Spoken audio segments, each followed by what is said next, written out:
तो चलिए दोस्तों, शाहरुख खान की तरह शुरू करते हैं आज की शानदार जानदार कार्रवाई। सर बहुत से बहुत बढ़िया। आयुष भाई, जिन बच्चों की बुक नहीं आई है ना, वो आज प्रोसेस में है, मतलब आज कोरियर वाले भैया ले गए हैं, तो 2-4 दिन में उनके पास भी पहुंच जाएगी। जिनके पास अभी पहुंची नहीं है तो घबराने का नहीं, बुलाती है मगर जाने का नहीं, ऐसा ही घबराने का नहीं। सर कल पढ़ लिया था हमने बहुत ही मजेदार चीज। सर कल हमने 4 फंक्शंस और 4 प्रिंसिपल पढ़ लिए थे। Division of work, authority, responsibility, discipline और बोलो भाई लोगो, unity of command, unity of command, unity of command. याद आ गई बातें? बोलो भैया। Yes sir. आज हमें उसके आगे के पढ़ने हैं। आज हमें क्या करने हैं सर? उसके आगे के पढ़ने हैं, ठीक है। हेनरी फ्योल ने कितने प्रिंसिपल दिए सर? 14 प्रिंसिपल। ये जानकारी मैंने तो पिछली क्लास में बता दी थी। सीयूईट में जानकारी काम आ जाती है, कब जन्म हुआ, क्या करते थे, कौन सी किताब लिख दी थी, है ना। सीयूईट में कई बार ये पूछ लेते हैं, ठीक है। हमने ये पढ़ लिया था authority responsibility, right of individual to command the subordinate, है कि नहीं? है कि नहीं? है ना। रिस्पॉन्सिबिलिटी क्या होता है? ड्यूटी, जो मिला है उसे ड्यूटी निभाना, है ना, right. Authority refer to the individual to command the subordinate, responsibility is the obligation of subordinate to perform the assigned duty. दोनों क्या होने चाहिए? Balance, imbalance. कोई कंपनी कैसी होनी चाहिए? बैलेंस, ठीक है ना। बात समझ में आ गई? ये हमने पढ़ लिया था, राइट। ये आज हम पढ़ेंगे सेंट्रलाइजेशन, डिसेंट्रलाइजेशन, और फिर इनका डिफरेंस तो मैं यहीं से लिखवा दूंगा। डिसिप्लिन पढ़ लिया था, आमिर खान वाली स्टोरी, ठीक है ना। तो ये आमिर खान के लिए बात है। सेकंड, पहली बात किसके लिए? एम्प्लॉयज के लिए, है ना। डिसिप्लिन मतलब ओबीडियंस, और डिसिप्लिन का मतलब क्या होता है? Honour the commitment. जो रेड पेन से नीचे वाली लाइन लिखी है, honour the commitment. Division of work भी पढ़ लिया था। हर एक काम को, हर एक कंपनी के हर एक काम को डिवाइड किया जाता है। सेल्स डिपार्टमेंट अलग, प्रोडक्शन और परचेज डिपार्टमेंट अलग। इसको क्या बोलते हैं? Every department should be divide into small task as per their capability and, है ना, कैपेसिटी, ठीक है ना, राइट। तो मोचे का काम हलवाई को नहीं देने का बाबू, मोचे का काम हलवाई को, है ना, नहीं देने का। ये सारी बातें हमने क्या कर ली थी सर? पढ़ दी थी, ठीक है। आज क्या पढ़ेंगे सर? हाँ भैया, आज पढ़ना हमें, है ना, आगे वाले कॉन्सेप्ट पढ़ने हैं आज। तो देखेंगे सर। अब बात करते हैं सर इसकी, सर यूनिटी। अच्छा, हमने ये भी पढ़ लिया था, यूनिटी ऑफ कमांड। कितने बॉस होने चाहिए? There should be only one boss, ताकि कंफ्यूजन ना हो। आज पढ़ते हैं sir unity of direction, unity of direction. Unity of direction का सीक्रेट वर्ड क्या है, जो लिखा है तुम्हारी स्क्रीन पर? क्या? वन हेड, ए बोलो रे, वन हेड वन प्लान। यानी कि सिंपल सी बात यह है, मुझे तुम एक ऐसी मैंने पढ़ाया तो नहीं था डायरेक्शन। तुम मुझे एक ऐसी कंपनी बता दो, ए मुन्ना, मुझे एक ऐसी कंपनी बता दो भाई तुम, जो गाड़ी भी बनाती हो और स्कूटी भी बनाती हो। कोई नहीं ऐसी कंपनी? कौन सी कंपनी है? सुजुकी भी तो है और होंडा भी है। अब होंडा वाले क्या कर रहे हैं? सर होंडा वाले कार भी बनाते हैं, और सर होंडा वाले, है ना, होंडा एक्टिवा स्कूटी भी बनाते हैं। अब खुद सोच के बताओ, अगर होंडा वाले कार बना रहे हैं, होंडा वाले स्कूटी भी बना रहे हैं, होंडा वाले कार बना रहे हैं और होंडा वाले, है ना, स्कूटी भी बना रहे हैं, तो अगर मैं तुम्हें बताऊं कि तुम्हें क्या स्कूटी के कार के ऐड में और होंडा स्कूटी के ऐड में फर्क नजर नहीं आता? आता है नहीं आता? बहुत भयंकर आता होगा, है ना। अब तुम देखो, अगर ये ऐड आ रहा है, किसका आ रहा है?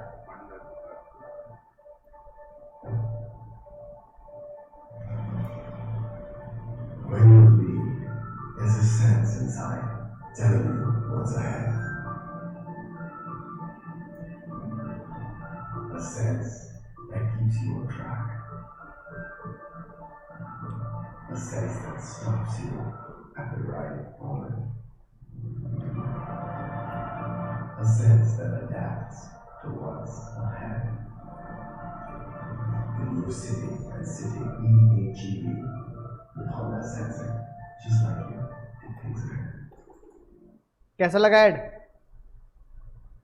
कैसा लगा? सही लगा? अब क्या ऐसा ही ऐड, क्या कहते हैं, स्कूटी का बना देंगे वो? स्कूटी का ऐड कैसा होगा? किस तरीके का? है ना, ऐसा लगेगा भाई हाँ बिल्कुल मतलब कोई भी खरीद सकता है ना, कोई ऐसी बड़ी बात नहीं है। बात समझ आ रही ना बात। लेकिन अगर होंडा सिटी का ऐड होगा तो कैसा होगा, थोड़ा प्रीमियम होगा, मतलब आपको लगेगा भाई कोई मतलब पैसे ज्यादा ही लग रहे हो तो भी क्या है sir, Trying hard to be है ना। what you copy, you know, and deep down they all know they can never be you.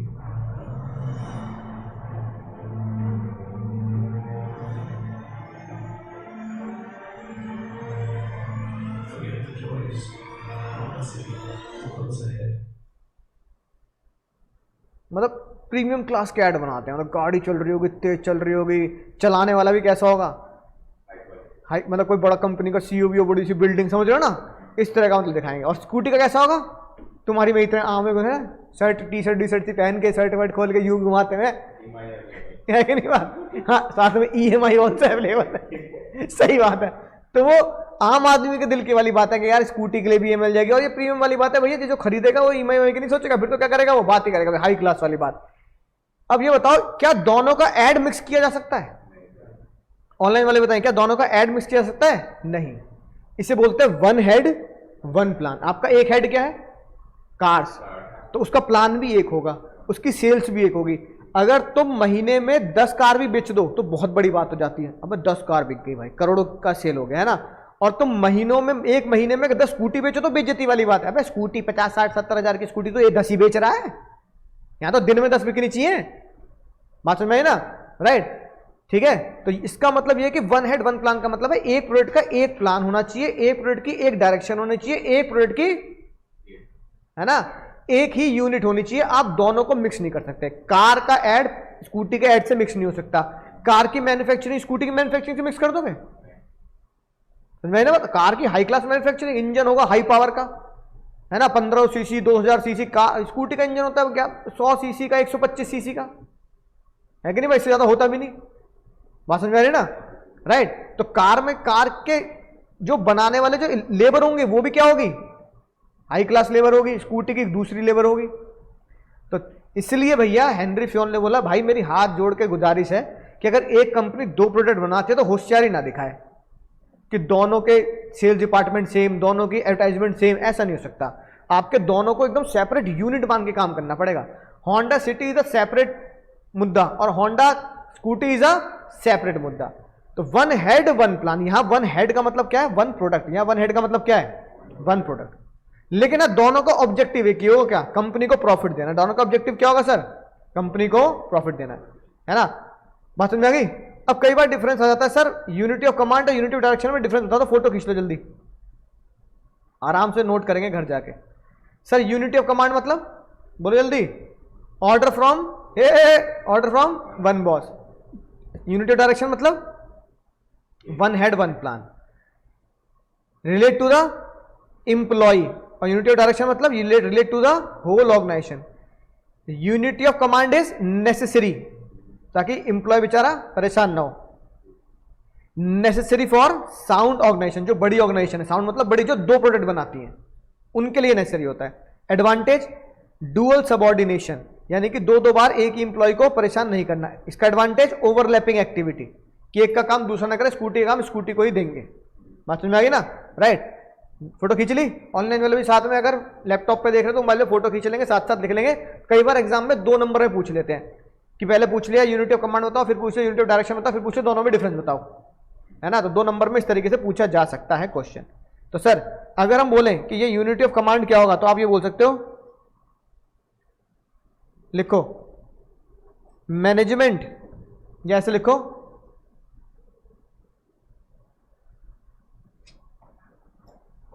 as in football all employees are effort या work towards one direction। एक ही direction में तो भगते हैं, वो अपना गोल थोड़ी कर लेते हैं, एफर्ट एक ही डायरेक्शन में तो लगाते हैं फुटबॉल की एक टीम का। Same similarly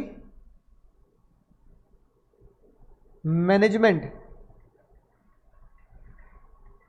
similarly in management all employees should have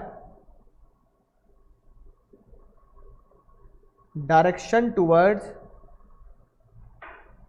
organisational goals. Organisational goal की तरफ आपकी डायरेक्शन होनी चाहिए, है ना। तो यही लिखवा देता हूं तुम्हें, यही लिख लेना चाहे नोट्स में छोटा छोटा। क्या लिखेंगे sir? Honda should have separate division for car and separate division for scooty, that is one head one plan। एक हेड मतलब एक प्रोडक्ट और उसका प्लान भी क्या होना चाहिए? एक ही होना चाहिए, उसकी, है ना, प्लानिंग भी अलग होनी चाहिए, उसका प्रोडक्शन भी अलग होना चाहिए, उनका सारा कॉन्सेप्ट ही अलग होना चाहिए। बात समझ आ गई? बोलो। अब एग्जाम में इसी एग्जांपल के पीछे मत लगना, हो सकता है एग्जाम में दो दूसरी कंपनी दे दे कि भाई रिलायंस है ना, वो कपड़ा भी बना रही है और सिम भी दे रही है, तो दोनों के ऐड एक कर दोगे क्या? कपड़े का ऐड और सिम का ऐड एक साथ कैसे दिखा सकते हो तुम कि एक ही ऐड में सिम भी चला रहा है और कपड़ा भी बेच रहा है? दोनों के प्रोडक्शन यूनिट एक लगा दोगे क्या? सिम का प्रोडक्शन और कपड़े का प्रोडक्शन एक कैसे हो जाएगा भाई? उनकी मशीनें अलग होंगी नहीं होंगी? तो रिलायंस को क्या करना पड़ेगा? वन हेड वन प्लान, यानी कि one product one plan, one product one plan. एक प्रोडक्ट को वो एक ही यूनिट से चलाएंगे, अलग अलग नहीं चलाएंगे। सर अगर मैं यूनिटी और डायरेक्शन फॉलो करता हूं तो इसके क्या फायदे होंगे और क्या नुकसान होंगे, जो हम पिछली क्लास से सीखते आए हैं? अगर फॉलो करूंगा तो बताओ पहला पॉजिटिव इंपैक्ट, नहीं बताओ क्या होगा? Unity in action. एक तो ये फायदा होगा, दूसरा फायदा क्या होगा सर? अचीव ऑर्गेनाइजेशनल गोल। अगर मैंने यूनिटी और डायरेक्शन फॉलो नहीं किया तो क्या नुकसान होगा? मैंने कहा यार एक ही ऐड बनाओ, एक ही फैक्ट्री में दोनों का प्रोडक्शन कर दो, तो क्या होगा? Wastage, wastage of resource. Employee भी आपस में लड़ेंगे, इंप्लॉय भी क्या करेंगे सर? आपस में लड़ेंगे। और दूसरा की नुकसान क्या होगा? Lack of coordination, wastage of resource, lack of coordination, unity in action. हाँ, achieve organisational goals, achieve organisational goals. Lack of coordination क्यों होगा?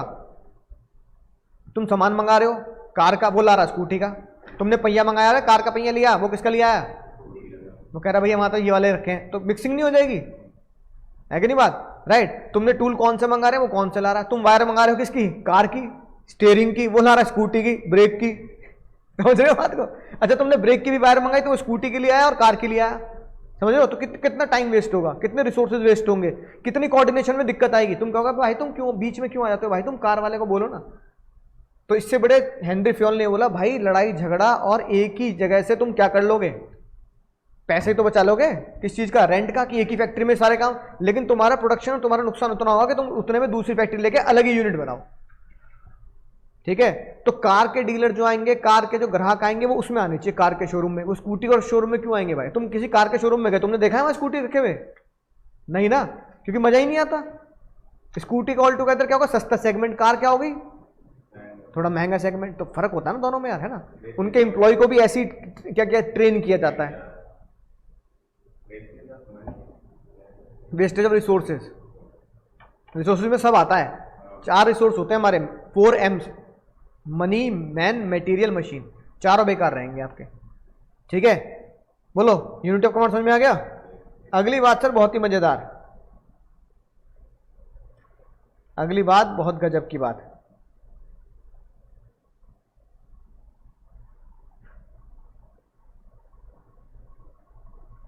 पॉजिटिव नेगेटिव दिखा तो दिए भाई, ये तो रे। Positive unity of action, positive achieve organisation goal, negative wastage of resource और लैक ऑफ कोऑर्डिनेशन। हाँ एग्जाम में पूछते हैं पॉजिटिव नेगेटिव, और क्या। एग्जाम पता कैसे पूछेगा? Write the cause and effect of unity of command. Cause क्या है? Unity of command is a cause, और इफेक्ट क्या है? पॉजिटिव, इससे पॉजिटिव आउटकम करना इज एन इफेक्ट। तो इसलिए all principles are the cause and effect relation. फिर नेगेटिव होगा what is the effect, negative effect of unity of command. तो बच्चों क्वेश्चन समझ में नहीं आता, क्वेश्चन पूछ रहा है what is the positive effect of unity of command, what is the negative, each principle is a cause and negative effect of unity of command. तो यूनिटी ऑफ कमांड का नेगेटिव इफेक्ट ऐसे नहीं है कि unity of command अगर मैं अपनी company में रखूंगा तो उसका नेगेटिव इफेक्ट होगा, नहीं, इसका मतलब है यूनिटी ऑफ कमांड फॉलो नहीं करूंगा तो उसका नुकसान होगा। डिवीजन ऑफ वर्क फॉलो करूंगा फायदा होगा, डिवीजन ऑफ वर्क फॉलो करूंगा नुकसान होगा, ऐसा नहीं हो सकता। डिवीजन ऑफ वर्क फॉलो करके कभी नुकसान नहीं हो सकता, डिवीजन ऑफ वर्क फॉलो ना करके नुकसान होगा। तो cause and effect, every principle is an cause and all the positive impact is an effect, that is why it is called cause and effect. समझे बाबू, कॉज एंड इफेक्ट, ठीक है। अब अगर बात करें अगले कॉन्सेप्ट की,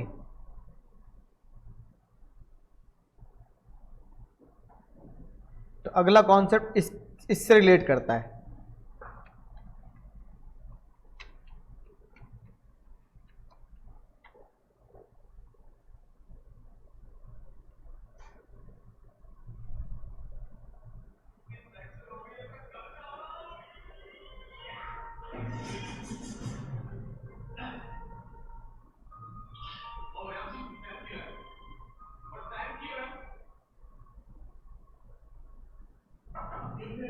तो ब्लर आ रही थी मैम,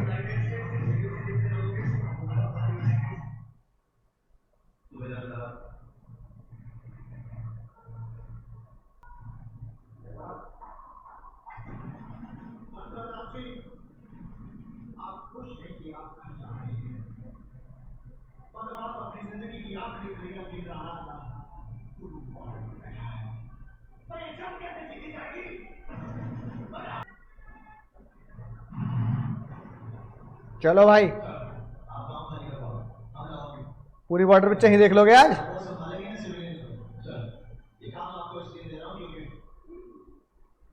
ये बताओ लड़ाई हो रही है भाई यहाँ पे बॉर्डर पे, मित्रदास जी निकल लिए भाई, कहाँ निकल लिए मित्रदास जी, बोलो, घर निकल लिए। तो फॉलो नहीं किया कि वो जंग से वापस घर चले गए और लड़ाई बीच में ही छोड़ दी, क्योंकि लड़ाई तो होने वाली थी, मित्रदास जी को पता है ना। तो उन्होंने एक आर्मी का रूल फॉलो नहीं किया, वही आर्मी का रूल हेनरी फ्योल कहता है कंपनी में भी लगना चाहिए। तो वो फॉलो, कौन सा रूल फॉलो नहीं किया, वो नहीं किया भाई ये वाला।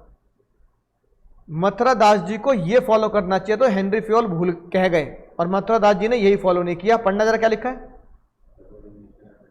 Subordination of individual interest over general interest. Individual interest का मतलब होता है पर्सनल फायदा और जर्नल इंटरेस्ट का मतलब होता है देश का या कंपनी का फायदा। तो सबऑर्डिनेशन का मतलब क्या होता है, क्या करना, नीचा रखना, छोटा रखना। तो हेनरी फ्योल ने बोला भाई जिंदगी में एक चीज याद रखना, अगर कभी भी अपने जीवन में अपना क्या चाहते हो, भला चाहते हो, तो एक चीज याद रखना, अपने पर्सनल इंटरेस्ट मतलब फायदा, अपने पर्सनल फायदे को हमेशा छोटा रखो और जर्नल फायदा मतलब देश का या कंपनी का, और कंपनी के फायदे को हमेशा ऊंचा रखो। तो तुम्हें जरूर लगेगा ऐसा कि बताओ यार कंपनी के लिए सारा सोच रहे, अपने लिए सोच रहे, लेकिन तुम हमेशा जीवन में एक्सपीरियंस से कह रहा हूं, लॉन्ग टर्म में तुम्हें पता लगेगा कंपनी तुम्हें ज्यादा है ना फायदा देगी लॉन्ग टर्म में, कंपनी तुम्हें कभी कंपनी छोड़ के जाने नहीं देगी, है कि नहीं बात। तो मथुरा दास जी ने क्या किया, मथुरा दास जी ने ये प्रिंसिपल वॉयलेट किया। उन्होंने अपने पर्सनल इंटरेस्ट को ऊपर रखा कि छुट्टी पे जा रहा हूं, और देश हित को, देश के हित को, देश के फायदे को छोटा कर दिया कि बहुत लड़ाई होगी तो तुम लड़ लेना भाई, मैं तो जा रहा हूं, है ना। तो हेनरी फ्योल ने कहा भाई जो आर्मी में ये सिखाया जाता है, लेकिन मथुरा दास जी को बात समझ में नहीं आई, लेकिन मैं भी यही सिखाता हूं, अपने इंटरेस्ट को हमेशा क्या रखो, ऊपर रखो। यानी कि each employee in the organisation क्या करे, शुड, लिख लो, लिखो नोट्स में, सेक्रीफाइस,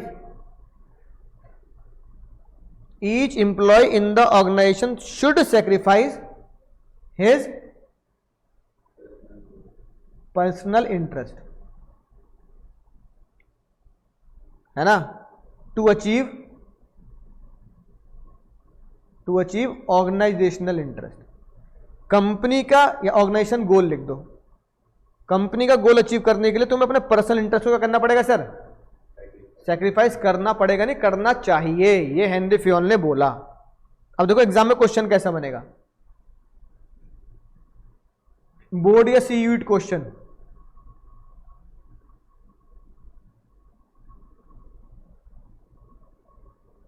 है ना, क्वेश्चन ऐसे बनेगा, X limited is in loss, ठीक है, and bonus of employee are due, जितने बोनस जो है वो ड्यू हैं,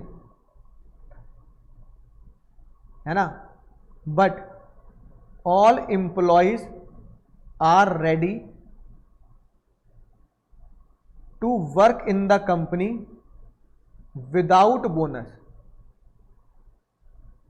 या तो लिखा मिलेगा, या लिखा मिलेगा एम्प्लॉय सैक्रिफाइस द बोनस, या फिर क्या लिखा मिलेगा, और employees give up the bonus. उन्होंने कहा अरे रहने दो बोनस, बोनस रहने दो यार, छोड़ो तुम। बताओ कौन सा प्रिंसिपल फॉलो हुआ,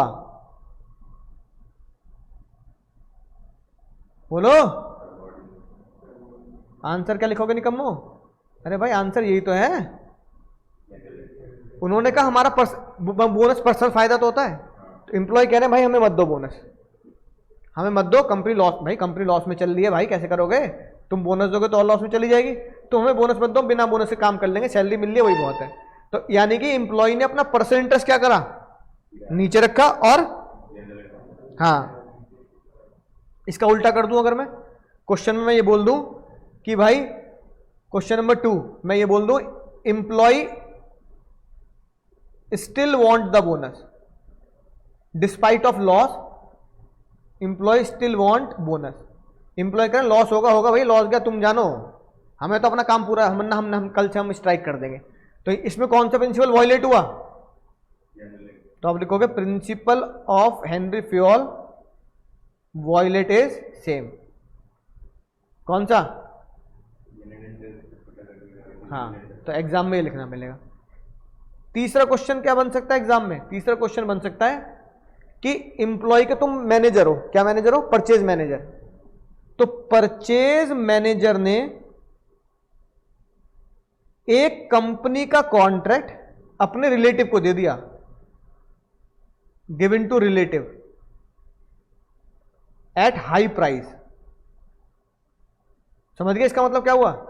परचेज मैनेजर ने देखा कि भैया मेरा रिलेटिव, मेरा भाई, मेरा दोस्त, मेरा बंधु, मेरा बेटा, मेरे पिताजी क्या कर रहे हैं, वही प्रोडक्ट बेचते हैं जो मेरी कंपनी को चाहिए, परचेज करने हैं। तो उसने अपना ही कंपनी का कॉन्ट्रैक्ट अपने ही रिश्तेदारों को दे दिया हाई प्राइस पर। मार्केट में मिल रहा 100 रुपए का, कंपनी को बोल दिया भैया 105 रुपए का मिलेगा। क्या किया उसने? अपना इंडिविजुअल इंटरेस्ट बढ़ा लिया, बढ़ा लिया। रिश्तेदार के पैसे बचाते खुद भी खाएगा, कहेगा पापा देखा माँ एक्स्ट्रा पैसे में बिकवा दिया माल। अपना इंडिविजुअल इंटरेस्ट तो अपना उल्लू सीधा कर लिया।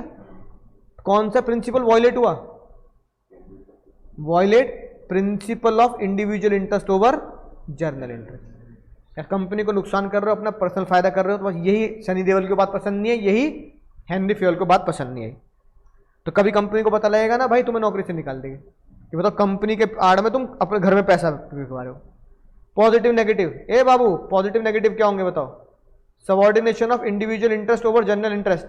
अगर मैं सनी देओल वाली बात मान के मथुरा दास जी देश हित के लिए फॉलो करते तो क्या फायदा होता, और अब मथुरा दास जी को क्या नुकसान हुआ होगा?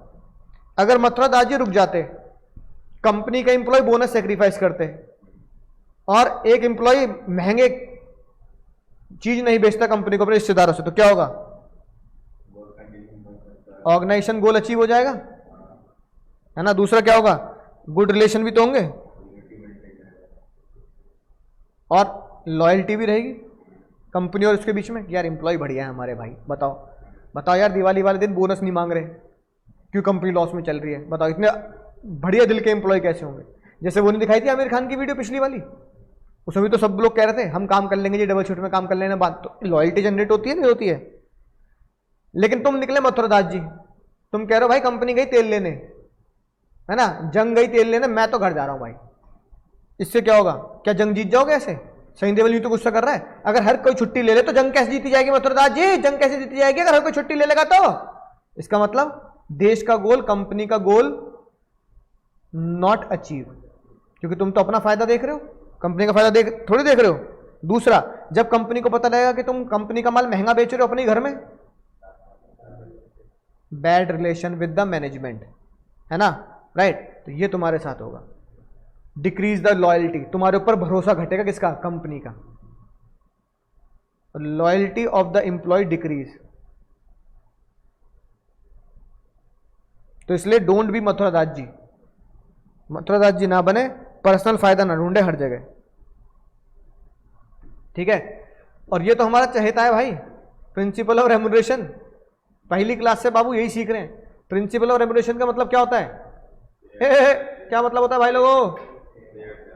हाँ, fair salary which is satisfy both employee and organisation. अब तुम्हें पता सबसे ज्यादा सैलरी किसकी है दुनिया में? सैलरी गूगल के सीईओ,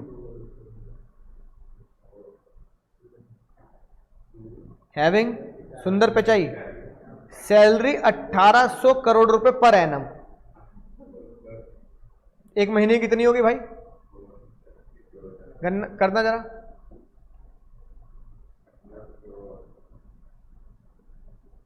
एक महीने कितनी बैठेगी? दैट इज 300 करोड़, नहीं 250 करोड़ के आसपास है ना, 250 इंटू 12,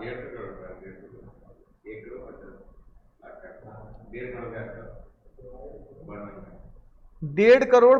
अरे 1.5 करोड़ थोड़ी, 1800 करोड़ है बाबू, 150 करोड़ बोलो ना फिर भाई। सब 150 करोड़ रुपए महीना कमा रहे हैं, देवर देवा 150 करोड़ रुपए महीना कमा रहे हैं। बताओ ये कम है ज्यादा है भाई? बोलो, 150 करोड़ रुपए अर्न पर महीना बाय सुंदर पिचाई, क्या ये कम है ज्यादा है? ऑनलाइन वाले बालक मेरे, कम है ज्यादा है? ऑफलाइन वाले बोल रहे हैं ज्यादा है, ऑनलाइन वाले बताएंगे। कोई ये तो नहीं सोच रहा है कम है सर, ओवरपेड है? ऑनलाइन वाले बड़ी देर में टाइप करते हो यार, तुम जल्दी टाइप करो। सर ज्यादा है, तो ऑनलाइन वाले ऑफलाइन वाले कह रहे हैं सर ज्यादा है, सारे के सारे कह रहे हैं बिल्कुल गलत जवाब। ज्यादा होते तो कंटाप देंगे हम तुम्हारे, गोली चल जाएगी तुम्हारे ऊपर भी, बंदूक हम अपने पास रखते हैं, समझो। यूपी के हैं हम, रखना पड़ता है, यूपी के हैं इसलिए। वो तो हम टीचिंग प्रोफेशन में आ गए हैं, पढ़ लिख लिए तो वरना गोली चल जाएगी। अरे निकम्मो, अभी मैंने क्या बोला कि फेयर रेम्यूनरेशन वो होती है जो दोनों ही एम्प्लॉयर को क्या करे? सेटिस्फाई करे। तो सुंदर पिचाई को अगर तुम 1800 करोड़ रुपए दे रहे हो तो कंपनी दे रही है ना, इसका मतलब कंपनी सेटिस्फाइड है। उनकी काबिलियत, उनके काम का जलवा ही ऐसा है कि वो क्या है? सेटिस्फाई है। और अगर सुंदर पिचाई को ये सैलरी कम लग रही होती तो वो काम ही क्यों कर रहे होते? वो कहते भाई किसी और कंपनी में चला जाऊंगा मैं। इसका मतलब 1800 करोड़ रुपए paid by the Google to Sundar Pichai is fair remuneration as per the काबिलियत, as per the capability and knowledge and work experience of Sundar Pichai, it is fair remuneration. तो गूगल पागल है क्या कि जो 1000 करोड़ के काम के 1800 करोड़ दे देंगे? पागल है क्या गूगल? फिर खुद सोचो, यहां आदमी कंपनी भाई बाप बड़ा ना भैया, सबसे बड़ा रुपया मैनेजमेंट में हम यही सीखते हैं, है ना, चैप्टर 1 में हमने यही सीखा। कोई सेवा थोड़ी करनी है। अगर 1800 करोड़ का काम है तो 1800 करोड़ मिल रहे हैं। अगर 1700 करोड़ का काम होता तो 1700 करोड़ देते तुम्हें हम, 100 करोड़ रुपए यूं ही कमा देंगे हम। यहां पाई की कीमत है, तुम 100 करोड़ में बात खेल रहे हो, है कि नहीं बात? राइट। तो गूगल भैया कोई पागल कंपनी थोड़ी है, दुनिया की सबसे बड़ी कंपनी है। गूगल के लोगों में दिमाग है ना, तो वो कह रहे हैं भैया ठीक है 1800 करोड़ रुपए उसके लिए फेयर है। बात समझ में आई? तो याद रखना ये बात, 1800 करोड़ रुपए paid by the Google to Sundar Pichai is not underpaid, not overpaid, it is fair remuneration. दोनों सेटिस्फाई हैं इसमें। फायदा क्या हुआ बताओ? सुंदर पिचाई हाई मोटिवेटेड, कह रहे हैं भाई अब तो 1800 करोड़ रुपए मिले, जान लगा देंगे गूगल के लिए, कोई कंपनी गूगल से आगे नहीं निकल सकती। तो आज हम चीज गूगल ही यूज कर रहे हैं, क्रोम, जीमेल, यूट्यूब भी क्या है, गूगल के तो प्रोडक्ट है, तो निकल जाएगा कोई यूट्यूब से आगे? कोई नहीं, आप यूट्यूब से आगे दूसरे आते हैं, पर उसमें हम जाते हैं कहाँ, हम सब यूट्यूब पे डाल रहे हैं, है कि नहीं बात? दूसरा, good relation and loyalty. Employee के दिमाग में आएगा कंपनी बढ़िया यार, ठीक ठाक पैसे दे रही है, मुझे इतने चाहिए, मेरे हिसाब से ठीक है ना, ऐसा भी नहीं मेरी मजबूरी का फायदा उठा रहे हैं, मतलब ठीक दे रहे हैं। सुंदर पिचाई कह रहे हैं भाई 1800 करोड़ उसमें से नीचे काम नहीं करूंगा, लेकिन उन्हें मिल रहे 1500 करोड़, तो 300 करोड़ के लिए उनके मन में मलाल होगा नहीं होगा? तो क्या बोलेंगे? Low motivation. उन्हें बोले कंजूस टाइप की कंपनी, यार पैसे पूरे दे रही, बढ़िया कंपनी मिलेगी ना, झट रिजाइन दे दूंगा। तो मन में हमेशा क्या क्या होगा? नई कंपनी, नई जॉब ढूंढने का वो होगा, क्योंकि यहां सेटिस्फाई नहीं हो। तो क्या होगा? अनहेल्दी रिलेशन,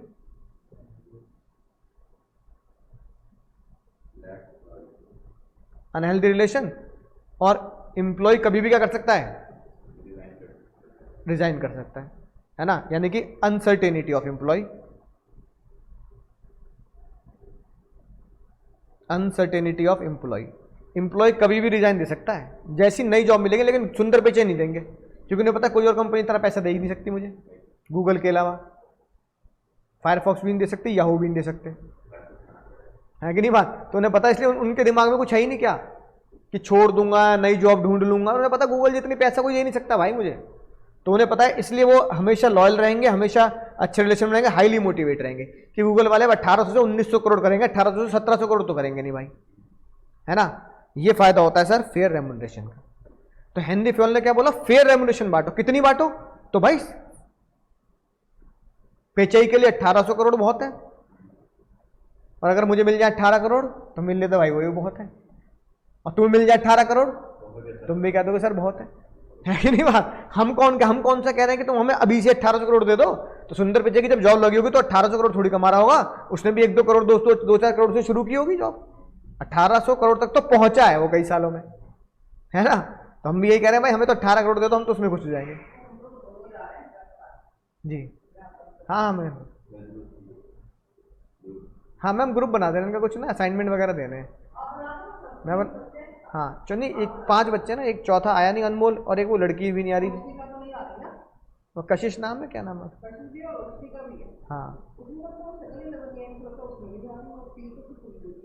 हाँ तो सबको ऐड कर दो उसमें, क्या होगा, मैं सबको असाइनमेंट मिल जाएगा। मेरे पास उन दोनों का नंबर नहीं है, मेरे पास अनमोल का भी नहीं है, इनके भी नंबर नहीं है ना मेरे पास।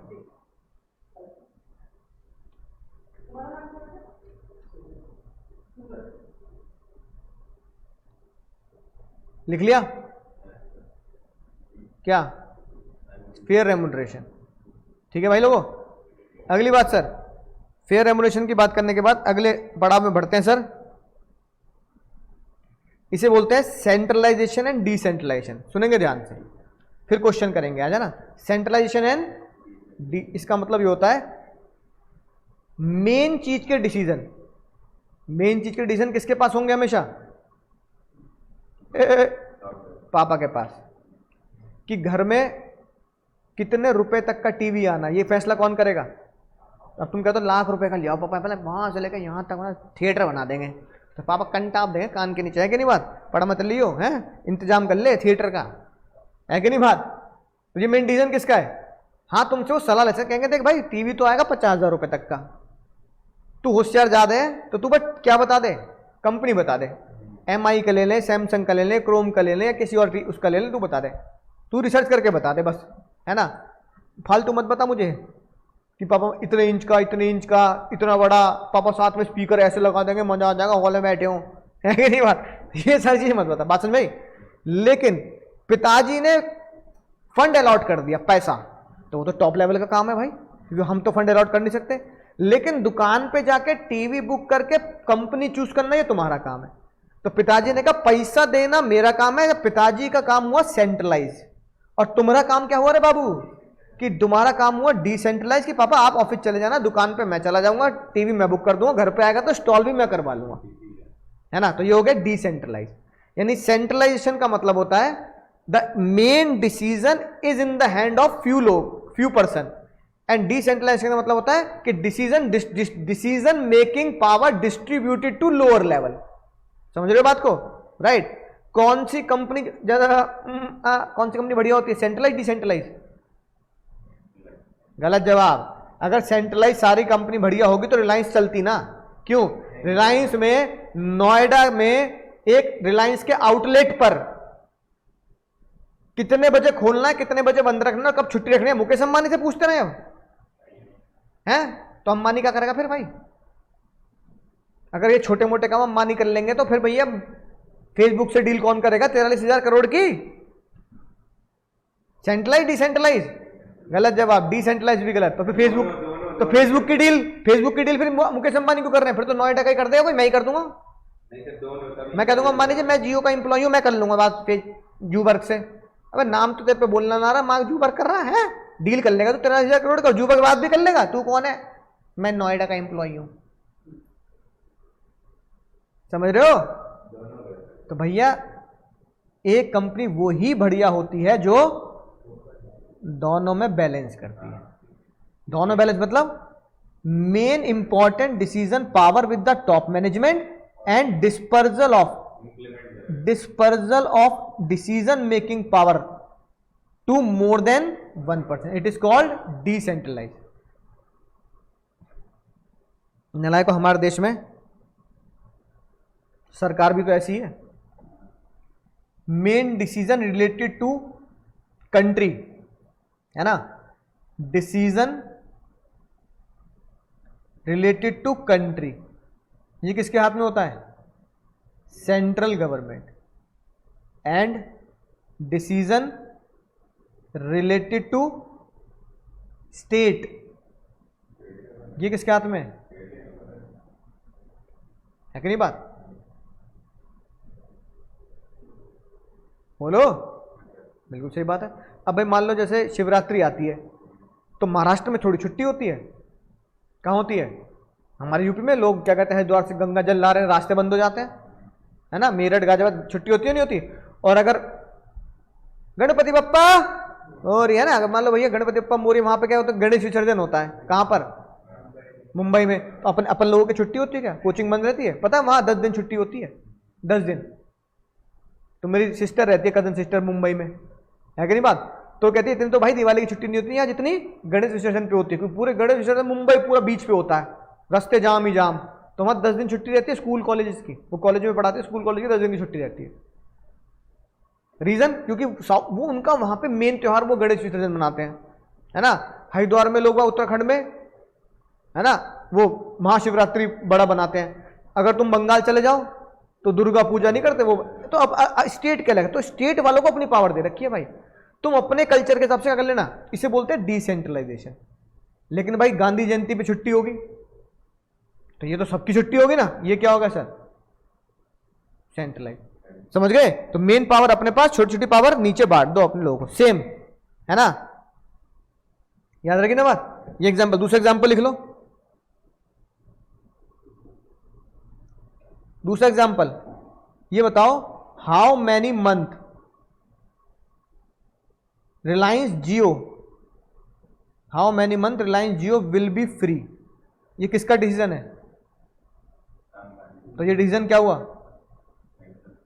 सेंट्रलाइज, बोलो, है ना। और SIM distribution, office opening in each city, ये किसका डिसीजन हो सकता है? ये आप डिसेंट्रलाइज बोल सकते हो। अब मुकेश अंबानी थोड़ी कह रहे हैं कि भाई सेक्टर 52 में खोलनी है दुकान, अट्टा में नहीं खोलनी। अरे तुम देख लो भाई, अट्टा ज्यादा इंपॉर्टेंट रहेगा या 52? तो वो वहां का लोग, क्योंकि वहां यहाँ का लोकल जो वो होगा बंदा, वही तो देखेगा, वो कहेगा सर अट्टा में खोल लेते, थोड़ी महंगी मिलेगी, कोई देखो मेन मार्केट है, 52 में थोड़ी सिम बिक जाएंगे, वहां खोलते हैं मेन मार्केट में। समझ रहे हो बात को, राइट। तो ये मुकेश अंबानी का काम नहीं है कि नोएडा में घूम घूम के चेक करेंगे कहां जियो का ऑफिस खोला जाए, ये नहीं चलता भाई। बात समझ में आई? उन्होंने कहा अपना अपना देख लेना, मुझे तो सेल्स दिखानी है महीने के बाद, सेल्स अगर नहीं बढ़ी तो भाई नोएडा के हेड क्या है ना, नौकरी गई कि तुम यार सेल्स नहीं बढ़ा पा रहे। लिख ले दोनों एग्जांपल। तो हमारे देश लेवल पे भी यही होता है और कंपनी लेवल पे भी होता है। तो सेंट्रलाइज को बोलते हैं decision making power top management, decentralise को बोलते हैं dispersal of decision making authority. फायदा नुकसान क्या होगा भाई लोगों? फायदा नुकसान फॉलो किया, सेंट्रलाइजेशन डिसेंट्रलाइजेशन क्या होगा बोलो,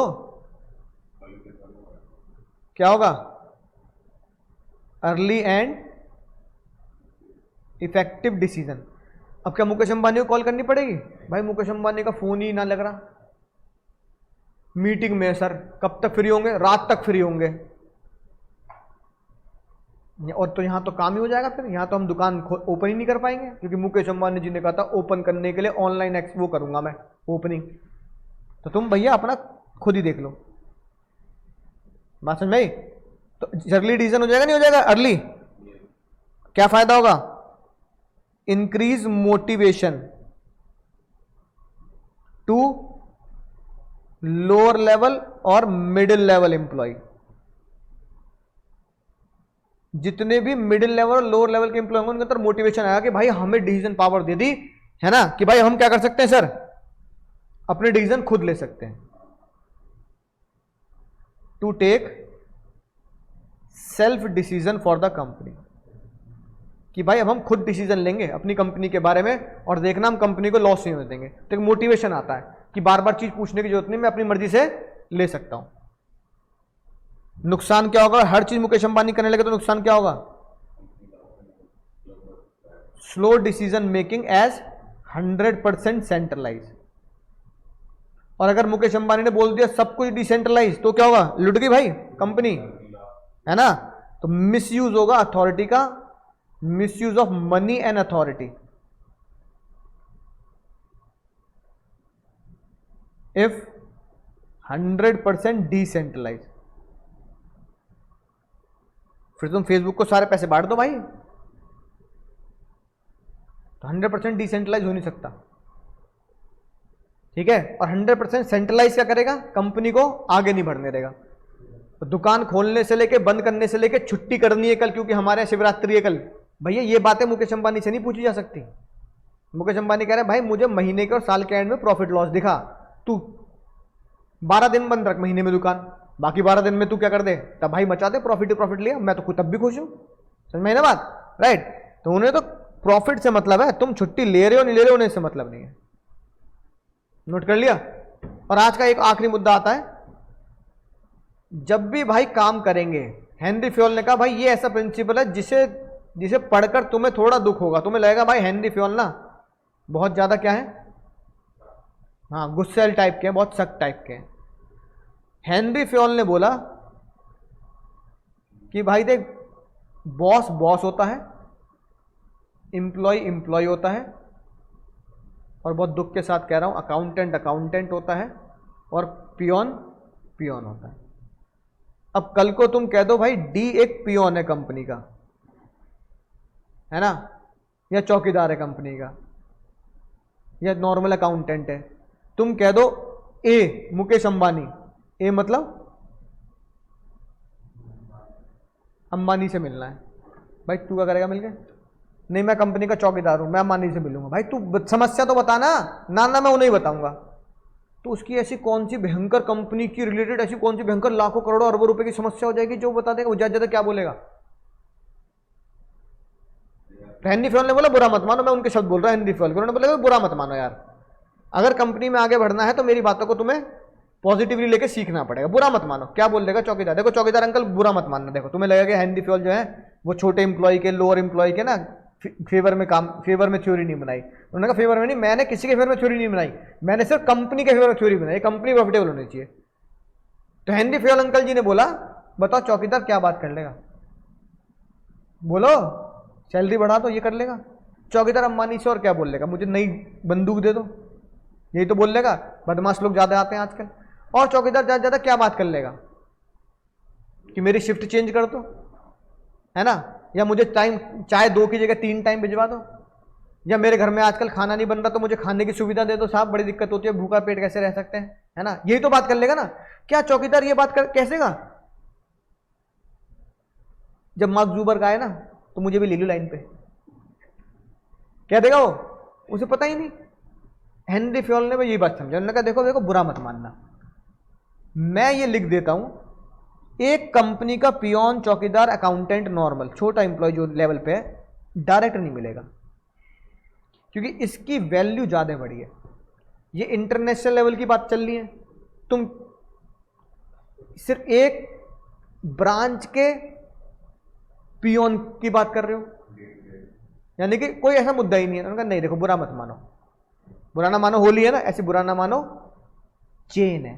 जैसे हम बोलते हैं ना यूपी में बुरा ना मानो होली है, ऐसी बुरा ना मानो चेन है, ये बोल दिया बात, बुरा मत मानना, देखो बुरा ना मानो, है ना। तो बोला भाई भैया फिर इसका मतलब चौकीदार फिर अपनी बात पहुंचा नहीं सकता? हेनरी फ्योल ने कहा पहुंचा सकता है। मैं कब मना कर रहा हूं कि तेरी बात नहीं पहुंचेगी, तू नहीं पहुंचेगा बस, पर तेरी बात पहुंचाने के लिए तुझे पहले अपनी बात किसको बतानी है? पहले तू बता सी को। सी को अगर तेरी बात का समाधान नहीं मिलता तो कहेगा रुक जा मैं अपने बॉस से पूछता हूं, तो सी का बॉस बी, और फिर अगर बी भी तेरी समस्या का समाधान ना निकाल पाए तब पहुंच तू अंबानी के पास, तब अंबानी कहेगा भाई अब ये मुद्दा जो है वो मुझे ही सुलझाना पड़ेगा, डायरेक्ट नहीं। तो हेनरी फ्योल ने बोला बॉस के नीचे इंप्लॉय, उसके नीचे दूसरा इंप्लॉय, उसके पीछे तीसरा इंप्लॉय, ऐसे इंप्लॉय चलेंगे, इसे बोलते हैं स्केलर चेन। क्या बोलते हैं? स्केलर चेन आपको कहता है कि you should follow the official line of command. क्या फॉलो करनी है? अब तुम्हें पता लग गया, you observe the authority, A Munna, authority and responsibility relation. अब ये बताओ किसकी अथॉरिटी है?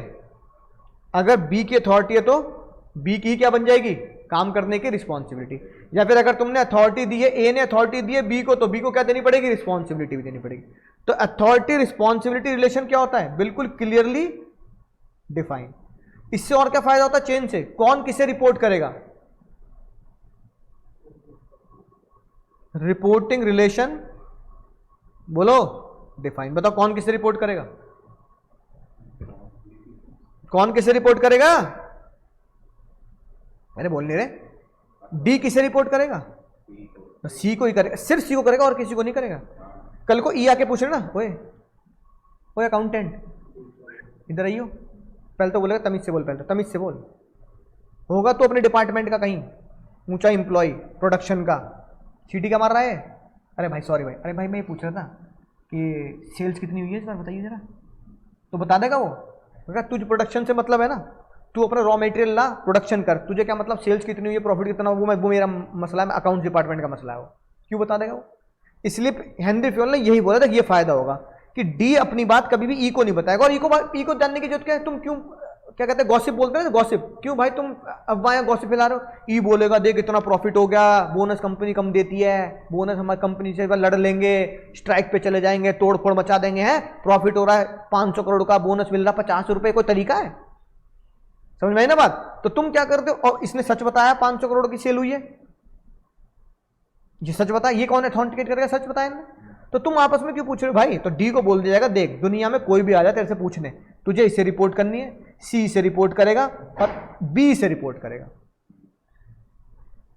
लेकिन अगर इमरजेंसी है, ए मुन्ना, लेकिन अगर इमरजेंसी है तो इमरजेंसी के केस में हेनरी फ्योल ने बोल दिया भाई इमरजेंसी अगर चौकीदार को इतनी हो गई कि मरने की हालत है कि भाई मेरी अंतिम इच्छा है मुकेश अंबानी के चरणों में दम तोड़ूंगा मैं, फिर है ना, या ऐसे मतलब ऐसा कहता कोई कंपनी की ऐसी इमरजेंसी है कि भाई ऐसी तगड़ी खबर लेके आओ, ऐसी तगड़ी खबर लेके आओ कि सी बी के होश उड़ जाएंगे, इसलिए उनको बताना बेकार है, साहब आपको बताना चाहता हूं मैं। वो देखते नहीं फिल्मों में कि सर ऐसी खबर है साहब को बताऊंगा और किसी को नहीं बताऊंगा, है ना, राइट।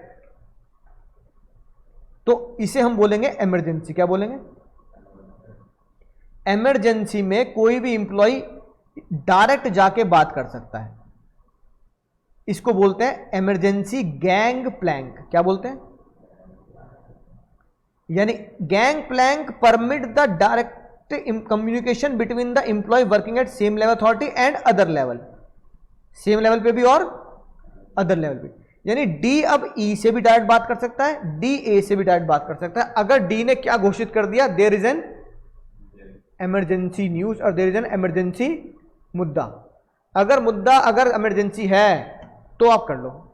तो फिर हेनरी फेयल कह रहा भाई तब तो डायरेक्ट बात करनी बनती है, लेकिन वो तुम्हें प्रूफ करनी पड़ेगी कि भाई ये सच में बहुत ज्यादा इंपॉर्टेंट बात है, वरना फिर बाद में लोग तुम पे भरोसा नहीं करेंगे, है ना। कि मुंह के जम्मानी कान में जाके बोल रहे हो चाय में दूध कमा रहा आजकल, तो वहीं लगेगा घंटा, क्या बोल रहा है, इमरजेंसी है कोई, अमूल दूध नहीं पियेंगे, मदर डेयरी वाले पियेंगे, ये कोई इमरजेंसी है।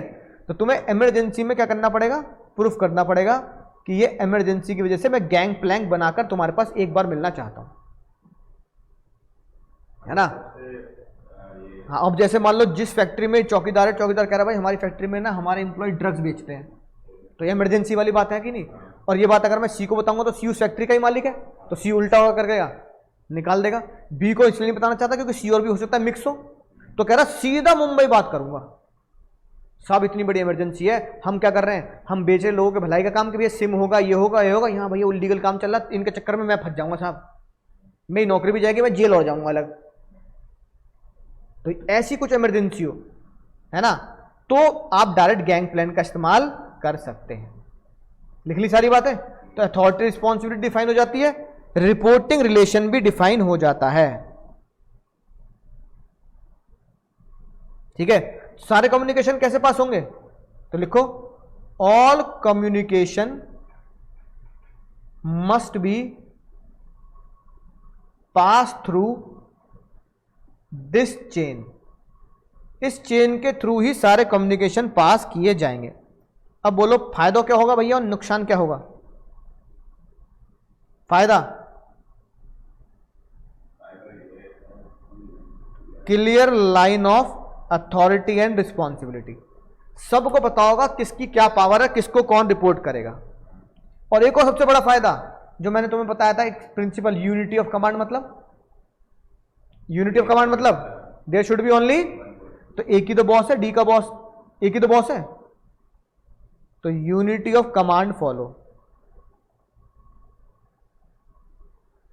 अगर मैं स्केलर चेन फॉलो ना करूं, कोई किसी के भी रूम में घुस रहा है, चौकीदार आया, उसका मन किया एसी चल रहा अंबानी के जो रूम में, अंबानी सर थोड़ी देर बैठ रहा हूं यहीं एसी के नीचे बैठा लो सर, नीचे बैठ जाऊंगा जमीन पे, कोई कहीं भी घुस जाए बोलो तो क्या होगा सर,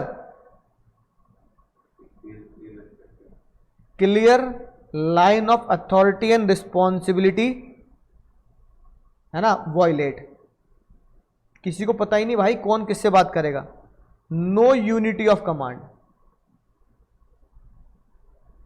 कौन किसका बॉस है पता नहीं, कोई किसी के भी रूम में जा रहा है तो अभी तो तुम हड़का सकते हो, डी को गुस्सा कर सकते हो, अबे ओए तू सी के पास जा भाई, तू ए के अंबानी के पास कैसे, अंबानी के रूम के बाहर कैसे खड़ा है, बोलेंगे बाबू लोग, समझ गए। तो सर कुछ तो क्वेश्चन बनते हैं, कल भी पढ़ लिए आज भी पढ़ लिए, कछु तो क्वेश्चन बनते हैं बाबू, कुछ तो क्वेश्चन बनते हैं, है ना। तो पहले चलते हैं भाई, जो अब तक कॉन्सेप्ट पढ़ाया ना वही क्वेश्चन कराऊंगा।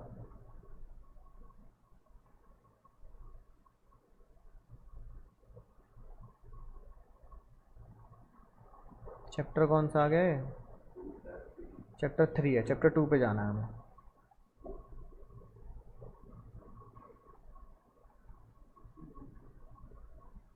ठंड लग रही है,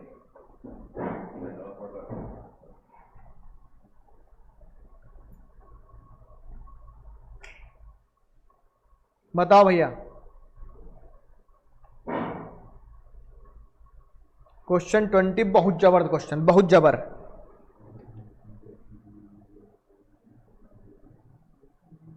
बच्चा खो रहा है, कहां कहां खो रहा बच्चा, केस स्टडी पढ़ने में कह रहा है वेरियस प्रिंसिपल्स बताओ पहले तो, है ना। तो अब तक जो पढ़ाए हैं वही प्रिंसिपल है भाई, नहीं पहचान पा रहे हो, अरे अब तो सीक्रेट वर्ड खुद भी ढूंढ सकते हो। 11% का शोरूम डिवीजन में वर्क हो गया और वहां नहीं, यहाँ देखो। हाँ मतलब वहाँ she divide the work into small task. और उसके उनको उनकी ट्रेनिंग मिलती है। इसका मतलब ये कौन सा हो गया भाई? बहुत बढ़िया बात। हाँ, मैक्सिमम डिस्काउंट तो एम्प्लॉय करेगा। अगर 10 से भी ज्यादा डिस्काउंट देना 15, तो वो राधिका जो ओनर है वो करेगी। इसका मतलब अबे अथॉरिटी रिस्पॉन्सिबिलिटी, पागल हो रहे हो? 10% डिस्काउंट कौन करेगा? एम्प्लॉय। तो ये हो गया डिसेंट्रलाइज। और बाकी का डिस्काउंट कौन कर देगा? राधिका। राधिका कौन है? ओनर है। तो ये क्या हो गया? सेंट्रलाइज। और भाई एक और खतरनाक बात, आमिर खान को पहचान रहे हो? ये रहा आमिर खान। क्या हो गए?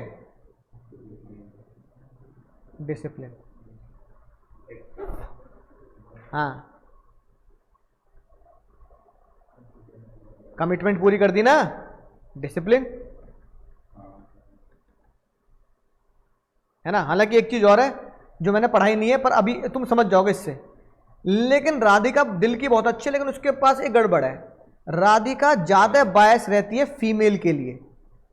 कहती है भाई फीमेल जो होते हैं ना, उनको मैं ज्यादा बढ़िया जॉब दूंगी, उनको मैं ज्यादा बढ़िया फेवर करूंगी। बताओ कौन सा डिसिप्लिन वॉयलेट हुआ यहां? उसने यहां एक डिसिप्लिन वॉयलेट किया है। पता कौन सा? इक्विटी। वो मेल और फीमेल में क्या नहीं रखती? इक्वालिटी नहीं रखती। तो हेनरी, कल पढ़ेंगे है ना अगली क्लास में, तो हेनरी फ्योल ने ये बोला भाई देखो मेल फीमेल छोटा बड़ा इसमें वो मत रखना, इनइक्वालिटी, भेदभाव नहीं करना। तो वो भेदभाव कर रही है। वो कह रही है वो ज्यादा बायस यानी कि ज्यादा फेवर करती है फीमेल इंप्लॉइज का। तो यहां मैंने 3 ढूंढ लिए, यहां मैंने इक्विटी वॉयलेट वाला ढूंढ लिया, है ना। तो 3 तो वो बहुत अच्छे से लगाती है, लेकिन वॉयलेट, समझ गए? साथ साथ क्या लिखते जाएंगे अपनी कॉपी में? बीएसटी की secret word, divide the work लिखा है ना। इंपॉर्टेंट काम मेन वाले कर रहे हैं, छोटे मोटे काम नीचे वाले कर रहे हैं, centralisation decentralisation, honour the commitment, discipline, favour the female और मेल, इक्विटी। इस तरह की बातें तुम्हें समझ में आनी चाहिए बात।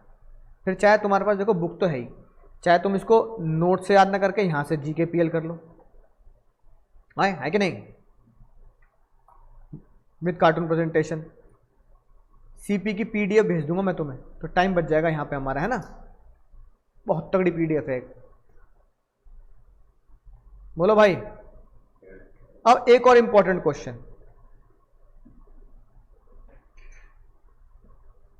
पहचानेंगे बाबू, पहचानेंगे?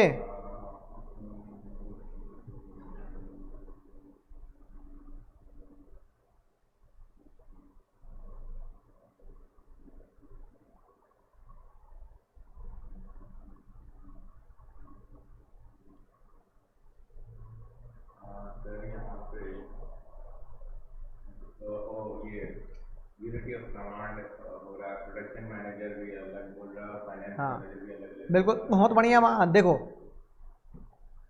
प्रोडक्शन मैनेजर राजीव हो गया, राजवीर। प्रोडक्शन मैनेजर राजवीर को बोल रहा है क्या कर, ओवर टाइम कर।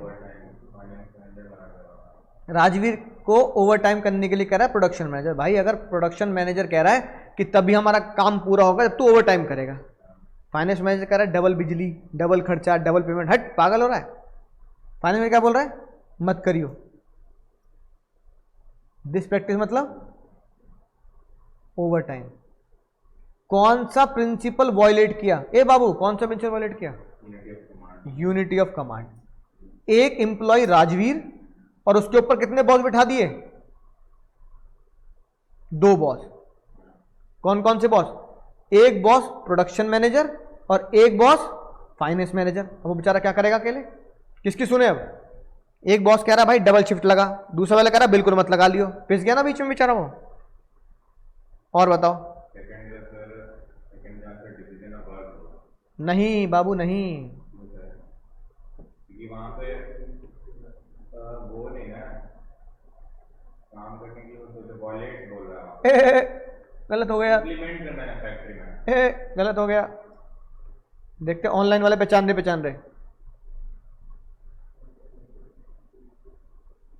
ख्वाहिश भैया, डिसेंट्रलाइजेशन में dispersal of decision making power का मतलब होता है कि अपने नीचे वाले छोटे एम्प्लॉय को, अपने लोअर लेवल या मिडिल लेवल के एम्प्लॉय को डिसीजन लेने की पावर देना, डिसीजन मेकिंग क्षमता देना, डिसीजन मेकिंग पावर देना, उसे बोलते हैं डिस्पर्सल ऑफ अथॉरिटी, कि अपनी अथॉरिटी पावर को डिस्पर्सल कर दिया।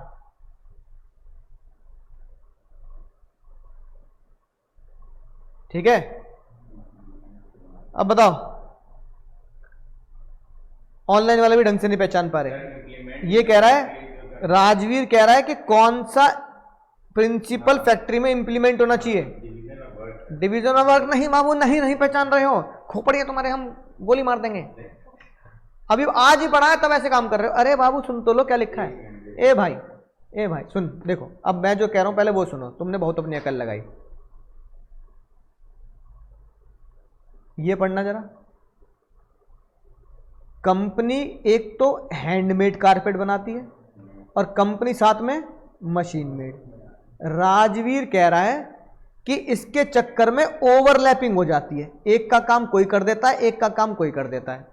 तो वो कह रहा है कि भैया हैंडमेड कारपेट का अलग डिवीजन बना दो और मशीन मेड कारपेट का अलग डिवीजन बना दो। यानी हैंडमेड को तो वहां लगा दो, फैक्ट्री वहां लगा दो हैंडमेड की, और मशीन मेड वाली फैक्ट्री वहां लगा दो। भाई कहां पढ़ी थी ये बात हमने? हाँ, कहां पढ़ी थी ये बात हमने? Unity of direction, one head one plan. One head one plan हुआ कि नहीं हुआ? वन हेड वन प्लान को मैंने बोला था, वन हेड की जगह पे एग्जाम में लिखना तो वन हेड वन प्लान है, लेकिन तुम इसे याद कर सकते हो one product one plan. One product one plan का मतलब one product separate plan, separate factory, separate employee, separate design. मैंने कहा था यही क्वेश्चन एग्जाम में गलती करता हूं, हर जगह एग्जाम में ये थोड़ी मिलेगा स्कूटी अलग और कार अलग। ये भी तो हो सकता है कि हैंडमेड कारपेट अलग और मशीन कारपेट अलग। तो ये क्या? Unity of direction. क्या ये? कि दोनों के दोनों प्रोडक्ट का सेपरेट डिवीजन बना दो। अगर सेपरेट डिवीजन है तो ये क्या है सर? ये है वो राज की बात जो एग्जाम में तुम्हें लिखी मिलेगी। Each division had own in charge, own plan और ओन रिसोर्स। लिखो ये सीक्रेट लाइन बुक में, यहां नहीं, बुक में लिखो। बुक में है यूनिटी ऑफ डायरेक्शन, जहां बुक में यूनिटी ऑफ डायरेक्शन है वहां लिखो। हाँ, each division has own charge. अगर ये लिखा मिल जाए क्वेश्चन में, ओन चार्ज, सेपरेट, ओन मतलब सेपरेट चार्ज, सेपरेट प्लान और सेपरेट रिसोर्सेज। हर एक डिवीजन एक तो अलग बनाना है, और अलग बनाने के बाद हर डिवीजन के अपने अलग प्लान होंगे। अरे अलग प्लान का मतलब अलग ऐड होंगे, नहीं होंगे? अब होंडा सिटी का ऐड तुम स्कूटी में कैसे दिखा दोगे यार, है ना? तो separate plan, separate advertisement, separate resources, separate execution, separate production, सब कुछ अलग अलग होगा। इसे बोलते हैं यूनिटी ऑफ डायरेक्शन, है ना? तो भैया गच्चा मत खा जाना एग्जाम में कि तुम्हें लगेगा कि हमेशा एक कार और एक स्कूटी मिलेगी, ऐसा नहीं है। वो बोला था ना कि डिवाइड करना है। हाँ, तो ये तो गड़बड़ होगी। लेकिन सबसे बेस्ट चूज क्या है? Division of work best choice नहीं है। बेस्ट चॉइस क्या है? तुमने तो देख लिया डिवीजन ना, ये बेस्ट चॉइस नहीं है। उसके पूरे कॉन्सेप्ट को पढ़ो ना, कि वो कह रहा है दो प्रोडक्ट का अलग डिवीजन बनाएंगे और उनके खुद के अपने अपने प्लान, चार्ज और एग्जीक्यूशन करेंगे। तो इसका मतलब डिवीजन ऑफ वर्क से आगे कॉन्सेप्ट हुआ one head one plan. Overlapping activity भी लिखा, जो हमने उसके पॉजिटिव उसमें लिखी थी बात, लिख लिया सीक्रेट वर्ड में। तो इस सीक्रेट वर्ड में काम आती है चीजें। इन दोनों में डिफरेंस देखो, ये लिखा यूनिटी ऑफ कमांड और यूनिटी ऑफ डायरेक्शन। इन दोनों के सीक्रेट तुम याद कर ही चुके, चाहे यहां से याद कर लेना।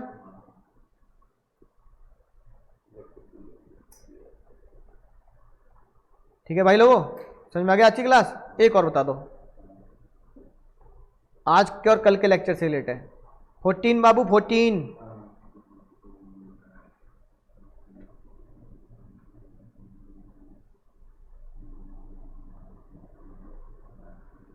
दूर से पहचान, दूर से देख लूंगा मैं।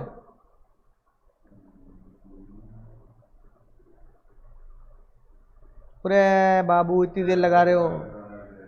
ऑनर देयर कमिटमेंट मतलब बाकी तो कहानी है। ऑनर देयर कमिटमेंट मतलब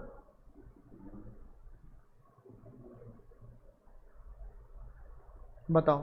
बाकी ये जितनी भी 6-7 लाइनें सब फालतू की लाइनें हैं। कहानी है क्या आमिर खान पहले गया, रोने लगा, फिर बोला देखो आज मैं पैसे नहीं दे पाऊंगा, तुम्हें ओवर टाइम करना पड़ेगा, जब प्रोजेक्ट पूरा हो जाएगा तब मैं तुम्हें दुगनी फीस दूंगा, ये दूंगा। फिर भैया कंपनी ने बहुत बढ़िया प्रॉफिट कमाया, आमिर खान खुश हुआ, आमिर खान ने अपना अपना वादा निभा दिया। कहानी कुछ फालतू की पढ़ने की जरूरत क्यों है? कहानी मत पढ़ो। ऑनर देयर कमिटमेंट, वादा पूरा करना, तो डिसिप्लिन में तो आता है। रूल्स फॉलो करना डिसिप्लिन है, और आमिर खान के लिए रूल्स फॉलो करना डिसिप्लिन है। ये तो एम्प्लॉय के लिए, आमिर खान के लिए डिसिप्लिन क्या है? अपना वादा पूरा कर। तूने क्या वादा कहा था? डबल वेजेस दूंगा, है कि नहीं बात? ये सीक्रेट वर्ड है ऑनर देयर कमिटमेंट। बोलो मुन्ना।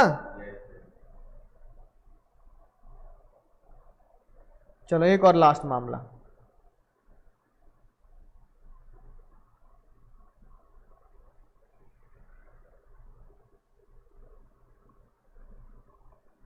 फिर बाकी अगली क्लास में करेंगे, है ना। 22 बाबू 22। फ्लावर नहीं बनना इस बार, फायर बनने का है। पुष्पा 2 आने वाली, सच कह रहा हूं मैं, आग लगा दूंगा। जल्दी बताओ। एक ही शब्द है, खेल खत्म है। एक तो चलो ये पहचान ली फॉर्मल चेन, ये क्या हुआ? एक और गजब का कॉन्सेप्ट है इसमें, मजा आ जाएगा सर, एमसीक्यू में भी और केस स्टडी में भी।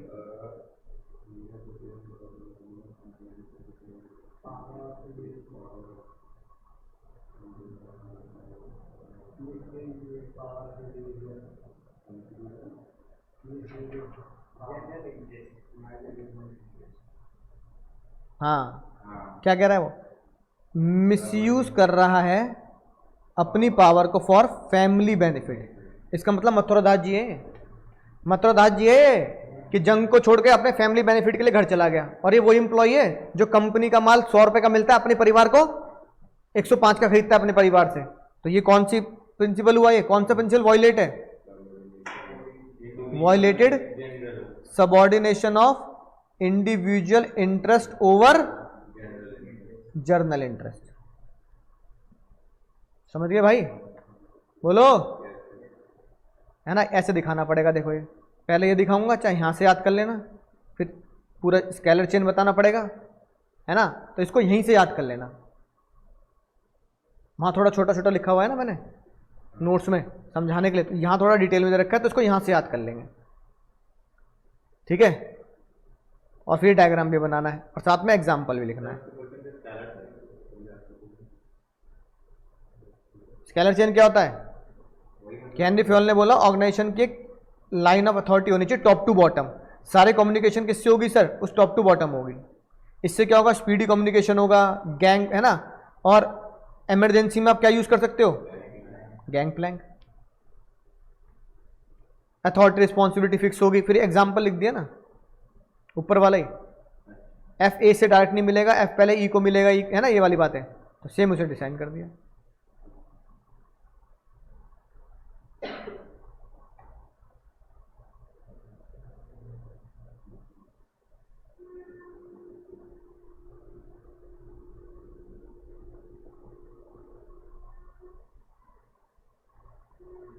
ये हो गया, ये वाला ये हो गया,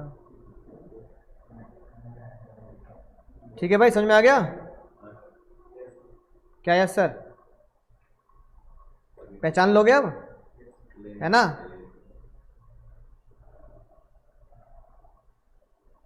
ये डायरेक्ट क्वेश्चन है, ये भी डायरेक्ट क्वेश्चन है। ये वाला मैं कराऊंगा अगली क्लास में।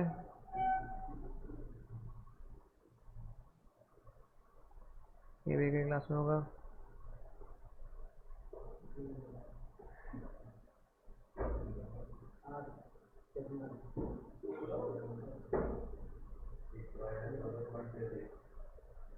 चलो भाई ठीक है, बस ये इंपॉर्टेंट क्वेश्चन थे जो आज के बाकी अगली क्लास से रिलेट करते हैं।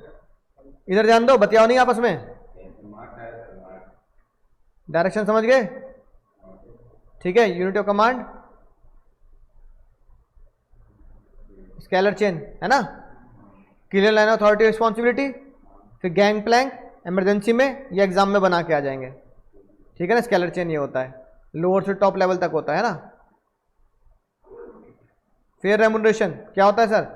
The employee should be paid fair remuneration, we should be given at least reasonable standard of living. क्या लिखो, जल्दी लिखो, फेयर रेम्युनरेशन में लिखो सीक्रेट वर्ड, फेयर रेम्युनरेशन का secret word reasonable standard of living.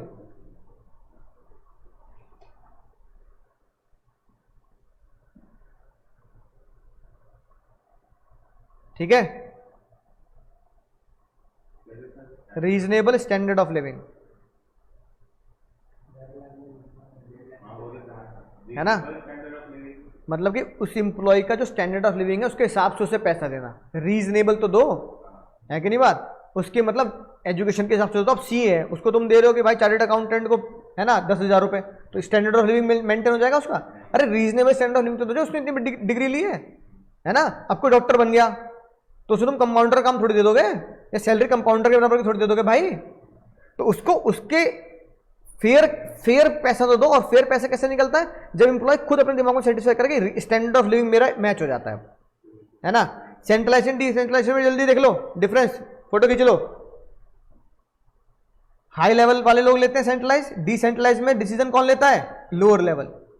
Suitable for small firm, large firm होती है तो सेंट्रलाइज डिसेंट्रलाइज दोनों होते हैं, है ना। मैनेजर को पूरा फ्रीडम होता है, यहां मैनेजर को ज्यादा फ्रीडम, मैनेजर को यहां कम फ्रीडम होता है।